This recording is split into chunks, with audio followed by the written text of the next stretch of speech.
KPM.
Inilah dia Kesenian bersama dengan saya Akmal Nazri dan juga si cantik manis cikgu kita, Cikgu Cleopatra. Bukan, Cikgu Zuraini. Cikgu, Masya Allah, cantik-cantik kita semua kali ni, Cikgu. Segak-segak.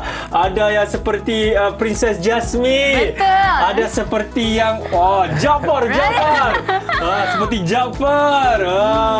Juga saya seperti apa ni, Cikgu? Seperti mungkin jejaka Arab yang lagi tampan, kacau, gagah. lagi. Tapi Cikgu, kenapa mungkin, Cikgu? Ni Cikgu, saya pasti ramai murid-murid kat luar sana ni tertanya-tanya, apa kena-mengena dengan kita pakai kostum macam ni dengan kita nak belajar hari ni, Cikgu? Jadi sekarang kita akan belajar asas scenografi. Okey, asas scenografi ni terdiri daripada tata cahaya, tata bunyi, set dan prop, kostum dan juga tata rias. Jadi cikgu nak sekarang ni cikgu nak terangkan tentang kostum dulu. Boleh, Cikgu, tidak ada masalah. Jadi, apa itu kostum? Kalau setahu saya, Cikgu, kostum ni macam kita pakai sekarang ni lah. Betul. Kalau zaman-zaman orang kata dulu zaman-zaman Arab ke apa, Morokon. Cikgu kan? Kan Arab night ke? Kita pakai macam ni lah. Ya, betul. Ini adalah kostum yang berkonsepkan atau bertemakan Arab. Okey. Jadi kat sini juga saya nak bagi penerangan. Pentingnya memakai kostum dekat atas pentas. Pelakon memakai kostum dekat atas pentas. Kenapa, Cikgu? Kenapa? Kenapa? Sebab kostum-kostum ini akan membantu, akan membantu pelakon itu menyampaikan konsep dan juga menaikkan mood. Menyampaikan konsep, menyampaikan tema cerita, menyampaikan mood cerita, watak perwatakan. Sebab itulah cikgu punya bulu mata macam Cik Tak. Betul. Ambil kau. Dia juga membantu kita, seseorang pelakon tu untuk membina watak perwatakan. Terbaiklah, cikgu. Mungkin cikgu boleh ceritakan macam kalau Cikgu Aziz ni kan, apa yang dipakai oleh beliau ni sebenarnya? Okey, mari sini Cikgu Aziz, mari sini. Kita tengok. Ini adalah kostum. Dia berwarna merah. Mungkin dia membina watak dan perwatakan tadi kan. Dia melambangkan atau mencerminkan watak seseorang itu. Contohnya kalau Cikgu Aziz ni, mungkin dia seorang raja yang tegas tegas, garam. Mengikut kepada warna merah lah. Senang kata dia ni rajin macam antagonis tu ke cikgu? Ya, betul. Antagonis tu. Buat muka antagonis sikit. Alah comelnya. Contoh-contoh lah kan. Kostum-kostum ni membantu untuk mencerminkan kita punya ciri-ciri watak. Membantu kita menghidupkan watak perwatakan. Maksudnya dari segi pilihan warna pun main peranan juga, ya, cikgu? Betul. Warna pun dia pilihan. Kalau misalnya dia dapat watak jahat, kenapa kita nak guna warna-warna yang lembut? Dia kena warna-warna yang cerah. Warna yang cerah pula. Warna yang terang. Warna yang terang. Ya. Cikgu. Cikgu Aziz boleh? Ya, terima kasih. Cikgu. Baiklah, itu Cikgu Aziz. Kalau Cikgu Syahira pula. Cikgu Syahira. Kenapa Cikgu Syahira? Silakan, Kisah Jasmine. Contohnya kalau macam ni, kalau macam ni, dia membina, dia macam kostum ni membantu watak perwatakan dia menjadi seorang mungkin puteri, anak bungsu yang sopan santun, yang tengah menunggu lamaran daripada Akmal. Okey, dia kena warna-warna lembut lah, puteri-puteri yang ayu, kan? Warna itu memainkan peranan juga untuk membina watak perwatakan seseorang pelakon itu, Akmal. Maksudnya contohlah kalau Cikgu Syahira pakai macam ni tapi warna mungkin merah atau jingga ke apa ke, warna yang terang, warna yang garam. Itu pun salah satu juga mencerminkan macam Cikgu Syahira, dia ni mesti mungkin kakak tiri yang jahat ke atau mak tiri yang jahat ke. Ya, betul. Umpama bawang merah, bawang putih tu, tahu tak? Kalau ini bawang merah mesti bawang putih kan? Betul. Bawang merah boleh ke belakang? Wow! Dia macam tu kan saya dia selah. Dia dah itulah sebabnya kita pakai kostum, kita akan terbinanya watak itu sendiri. Secara tak langsung kan? Betul. Okey, itu dari segi kostum. Apa lagi cikgu nak kongsikan kepada kami semua ni, cikgu? Okey, selain daripada kostum ini, selain daripada membina watak perwatakan tadi, kostum ini akan membantu untuk kita penonton tahu latar masa, latar zaman. Latar masa, latar zaman, apa lagi? Latar tempat. Kalau penonton tengok kita pakai baju apa? Arab. Okey, mesti dia dah tahu. Okey, dia berlatarkan di padang-padang pasir. Contoh kan? Macam tu. Jadi itulah salah satu mengapa kita kena pakai baju kostum di atas pentas. Okey. Cikgu, dari segi orang kata tata rias macam makeup tu main peranan juga kan? Betul. Tata rias ni juga penting, okey. Cuba kita tengok Cikgu Syahira lah. Cikgu Syahira. Sebelum tu cikgu nak terangkan dulu tata rias itu apa. Okey. Tata rias ini adalah hiasan. Hiasan ini, yang ini hiasan juga, yang ini wajah. Warna-warna pada wajah-wajah ini adalah hiasan, tata rias kita panggil. Okey, dan itu pun membantu untuk menaikkan mood seorang pelakon juga kan? Okey, kalau misalnya seseorang pelakon itu tidak memakai makeup semasa melakonkan watak di atas pentas, maka nanti penonton akan sukar untuk melihat kita punya ekspresi. Sebab kita akan nampak kosong, pucat kan. Sebab makeup ini akan membantu untuk kita memperjelaskan lagi mimik muka kita dan juga ekspresi. Faham. Cikgu, saya nak tanya satu soalan tapi sebelum tu Puteri Jasmine boleh ke belakang. Minta Cikgu Aziz sekejap. Okey, Cikgu, sebab tu kadang-kadang bila saya tengok teater dekat luar kan, kalau seseorang itu memegang watak orang tua kan, dia macam melukis kedutan tu, itu memang kena ya cikgu? Betul. Kalau tata rias, kalau nak buat makeup tua, saya nak bagi satu teknik Saya nak bagi satu teknik. Kalau kita nak buat makeup tua, nak cari, kita kan tak ada kedutan-kedutan lagi. Jadi kita kena buat muka macam ni. Macam mana cikgu? Kita kena cari kedutan. Lepas tu kita garis. Supaya watak tata rias tu akan menjadi tau. Jadi jadi murid-murid dekat rumah bolehlah cuba. Cuba buat muka yang tu ke? Boleh buat muka ni lah, makeup orang tua. Itu sebenarnya tips kan daripada cikgu? Tips daripada saya. Okey, baik. Boleh Jaafar ke belakang. Jadi masuk dekat sini cikgu, baru saya tahu sebenarnya kan dari segi tata rias, pentas, kostum, ini semua memang main peranan di dalam satu persembahan teater sebenarnya. Betul. Okey cikgu. Kostum dan juga tata rias ni dia seumpamanya dia tak boleh, dia kena ada. Dia macam adik-beradik juga. Oh, maksudnya orang kata kalau macam cikgu dengan saya lah, dua-dua kena ada. Ya, betul. Ya, cikgu. Kenapa cikgu takut cikgu? Saya pun takut. Saya pun takut bagi statement tu cikgu. Tapi, inilah orang kata bila kita nak belajar, kita kena seronok-seronok, betul cikgu? Ya, betul. Okey, kita berhenti rehat dulu. Selepas ini banyak lagi cikgu kita akan kongsikan kepada kita semua. Nak tahu apa dia? Selepas ini dalam Kesenian.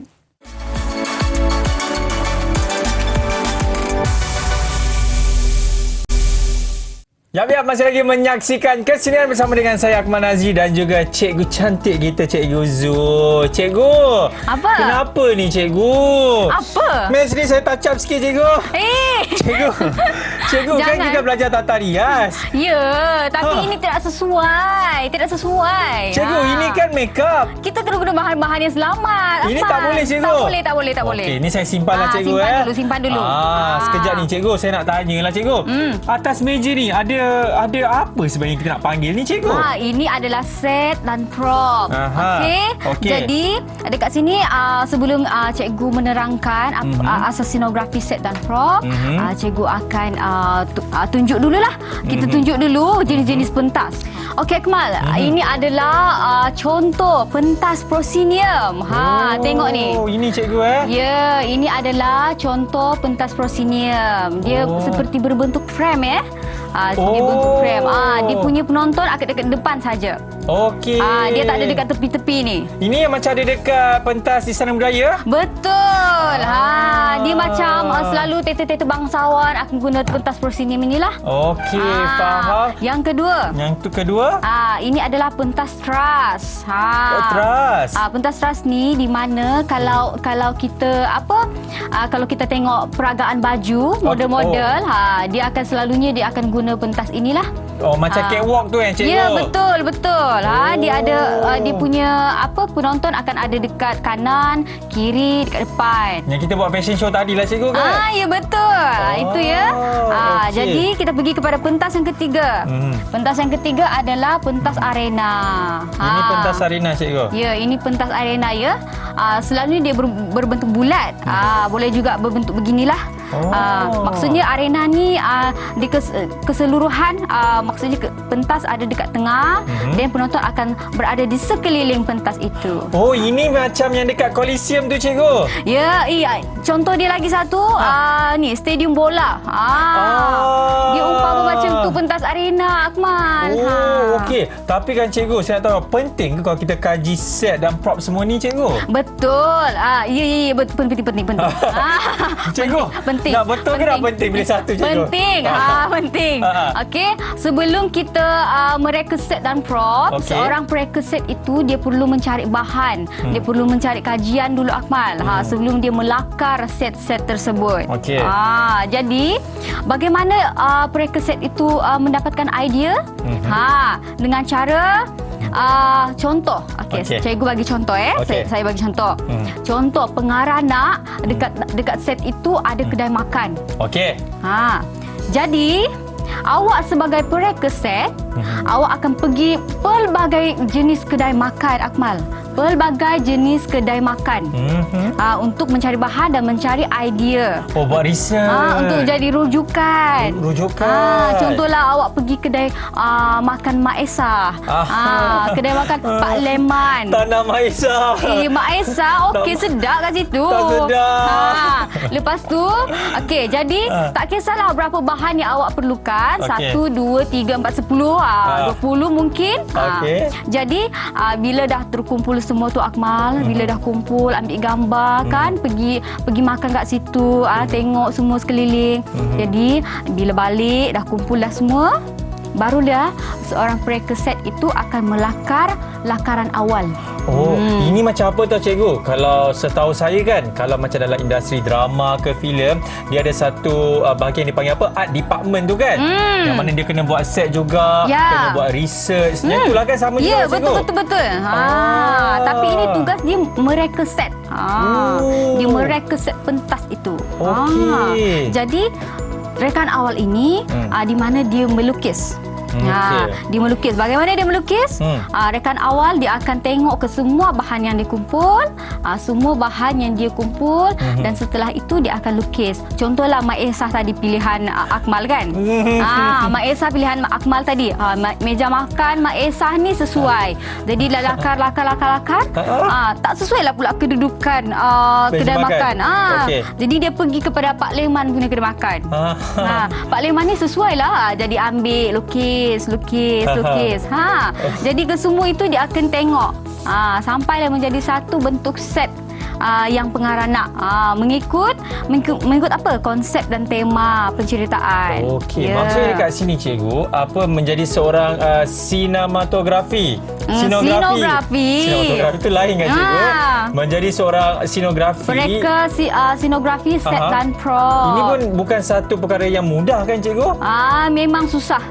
Dia memang susah. Seorang pereka set ini bila dia melakukan lakaran akhir itu Akmal. Bila dia melakukan lakaran akhir, pereka set ini melibatkan penelitian yang lebih terperinci. Contohlah dekat sini. Mungkin ini ringkas sahaja. Contohlah ini set, ini pentas, dan ini adalah set dia. Set. Contoh ini adalah set ya. Nampak tak sebenarnya menjadi sinografi ni bukan senang Kita kena tahu kenapa kena kerusi untuk letak kat sini. Kenapa pasu bunga kat sebelah. Ini semua ada maksud. Semua ada maksud. Kena ada ruang dia, kenapa dia kat sini, kenapa letak dekat sini. Kenapa letak sini. Semua itu sebab. Cikgu, baik cikgu pegang. Senyum tak gambar. Tahniah cikgu menang motor. Terima kasih. Sama-sama cikgu. Kita nak berhenti rehat dulu. Selepas ini banyak lagi Cikgu Zul akan kongsikan dalam kesenian. Cikgu boleh tak gambar kat depan? Senyum.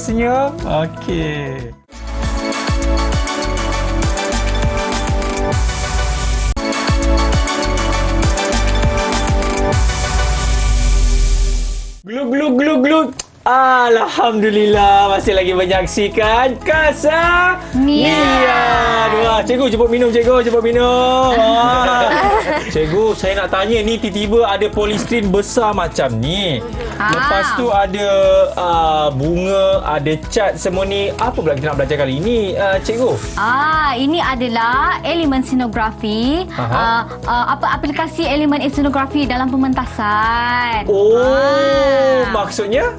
Maksudnya sekarang tadi kan Akmal kita dah belajar macam mana mereka set pentas. Yang mana tadi ada arena. Ada itu jenis-jenis pentas. Ini rekaan set. Pentas ada set dekat tengah. Maksudnya yang prop kat pentas tu. Betul. Buat set sendiri. Jadi dekat sini saya nak ajar Akmal bagaimana kalau kita nak buat pementasan teater tetapi kita kekurangan kos. Kita kekurangan kos Akmal. Jadi kita kena kreatif, kita kena guna bahan-bahan yang sedia ada. Bahan-bahan yang mudah didapati dan juga bahan-bahan yang kos yang rendah. Kita guna kos yang rendah. Maksudnya cikgu, saya ingatkan kalau dekat persembahan teater tu kan, ingat semua set-set tu orang kata yang betul dan beli, cikgu tak ada Tak. Maksud kita buat sendiri.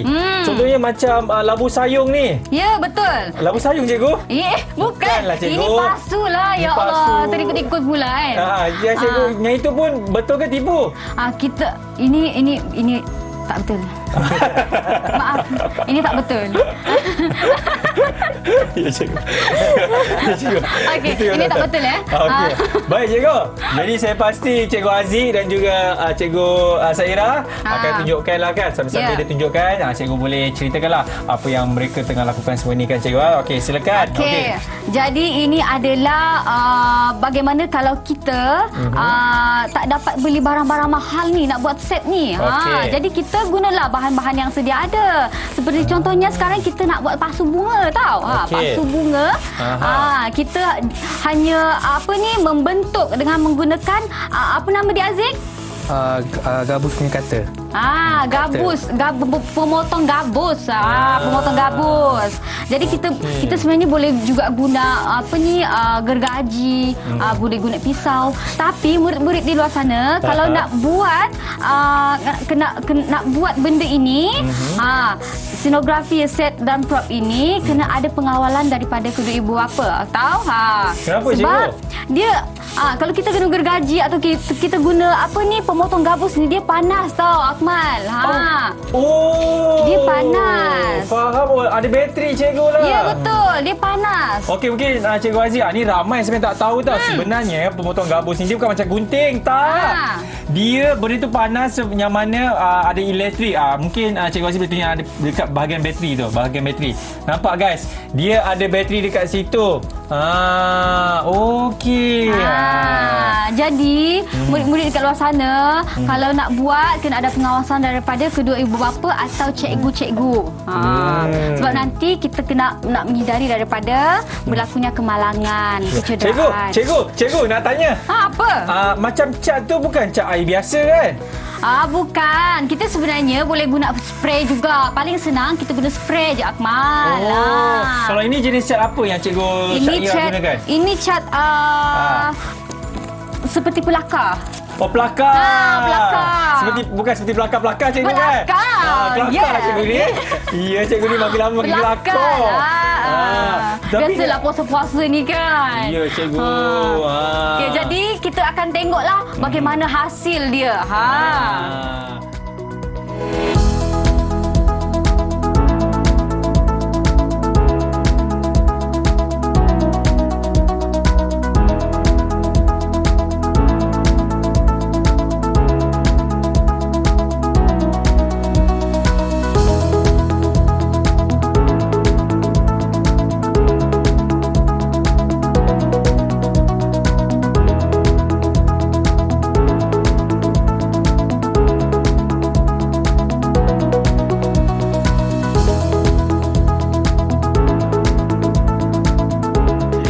Sebenarnya inilah orang kata pasu bunga yang memakai kos yang begitu kecil ataupun sedikit begitu sebenarnya. Rendah, yes. Nampak dah siap dah. Ini kalau kita orang kata bagikan lagi lebihkan masa, dia akan nampak lagi cantik, betul cikgu? Ya, betul. Terbaiklah cikgu. Saya pasti hari ini Cikgu Zu nak memberikan rumusan kepada kita semua. Silakan cikgu. Okey, murid-murid di sana, asas visual scenografi ini adalah merangkumi tata cahaya, tata bunyi, kostum, tata rias dan juga set dan prop. Apa yang kita dah belajar tadi, ya, Akmal? Ya, Akmal cikgu. Akmal. Itu Aziz. Akmal. Ini pasu. Ya. Okey, terima kasih banyak-banyak cikgu. Dan macam biasalah kan, sebenarnya kalau kita nak belajar seni, jangan malu-malu, betul? Jangan takut-takut, jangan segan-segan. Sebabnya seni adalah untuk semua. #seni untuk semua. Kita akan jumpa lagi di episod seterusnya dalam Kesenian. Saya Akmal Nazri. InsyaAllah kita akan jumpa lagi. Assalamualaikum. Stay safe. Bye-bye. Ini kenapa tak siap lagi ni? Ya Allah.